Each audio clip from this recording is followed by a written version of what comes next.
සේරිවානිජ ජාතක කතාව. අප බෝසතාණන් වහන්සේ පෙර එක් භවයක ගෙන් ගෙට ගොස් කදාවලලු වෙළඳාමෙහි යෙදෙන කච්චපුට නම් වෙළෙන්දෙක්ව ඉපිද සිටියා. එහි සේරිවානිජ නම් තවත් ලෝභ වෙළෙන්දෙක්ද සිටියා. දිනක් ලෝභ වෙළෙන්දා වීදියෙහි ඇවිත වෙළඳාමෙහි යෙදෙන අතර ගරා වැටුණු සිටුගයකට ගොඩ වැදුනා. එහි සිටියේ වයසක මිත්තනියක සහ කුඩා දැරියක් පමණයි. වෙළෙන්දා දුටු දැරිය මටත් පළඳනාවක් ගෙන දෙන්නයි කියමින් මිත්තනියට ඇවිටිලි කරන්නට වුණා. අනේ දුවේ, දුප්පත් අපි පළඳනා මිලදී ගන්නේ කොහොමද? මිත්තනිය ඉතා දුකින් පැවසුවා.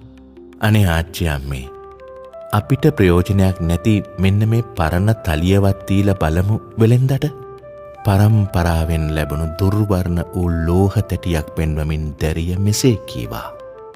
අවසානයේ මිත්තනිය වෙළෙන්දාට තලිය පෙන්වා, මේක නම් මෙච්චර වටින්නේ නැතුව ඇති. ඔබට හැකිනම් ඔය තලිය අරන් මේ දැරියට කදාවලල්ලක් දෙන්න යයි පැවසුවා. තලිය අතටගෙන එහි ඉරක් ඇඳ බැලූ ලෝභ වෙළෙන්දා එය රන්තලියක් බව දැනගත්තා. ඔහුට රන් තැටිය ගැන මහත් ලෝභ සිතක් ඇති වුණා. මේ මෝඩ දුප්පත් මිත්තනිය මේ රන්තලියක් කියා දන්නේ නැහැ. මොවුන්ට කිසිම දෙයක් දෙන්නේ නැතුව කපටිකමකින් මේ තලිය මා සතු කරගන්න ඕනේ. ඔහු මෙලෙස සිතා පසුව නැවත එන අරමුණින් මංජාඩි භාගයක්වත් නොවටිනා මේ තලිය මට කුමකටද කියා එය බිම දමා යන්නට ගියා.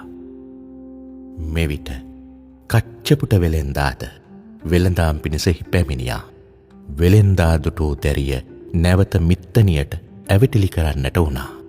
වෙළෙන්දාගේ කරුණාවන්ත මුහුණ දුටු මිත්තනිය ඔහුට කතා කොට තලියදී මේ හඬන දැරියට කුමක් හෝ දී තලියගෙන යන්න යයි කීවා. වෙළෙන්දා එය පරීක්ෂා කොට බලා සත්‍යයම පවසා තමන් සතු කහවණු 500ක් හා වටිනා බඩු සියල්ල ඔවුන්ට දී තලියත් කහවණු 8කුත් පමණක් ඉල්ලාගෙන සතුටින් යන්නට ගියා. මිත්තනියත් දැරියත් මෙයින් ඉමහත් පුදුමයට හා සතුටට පත් වුණා. කච්චපුට වෙළෙන්දා ගඟ ළඟට ගොස් තොටියාට කහවණු 8ම දී ගඟෙන් එගොඩවීමට ඔරුවට නැගුණා. ලෝභී වෙළෙන්දා නැවතත් අර දුප්පත් නිවසට පැමිණියා. තමාට දුක සිතුණු බැවින් නැවත පැමිණි බව පවසා දැරියට කදාවලල්ලක් දී තලිය ඉල්ලුවා. ඔබ කිව්වේ ඒ තලිය කිසිදු වටිනාකමක් නොවන බවයි.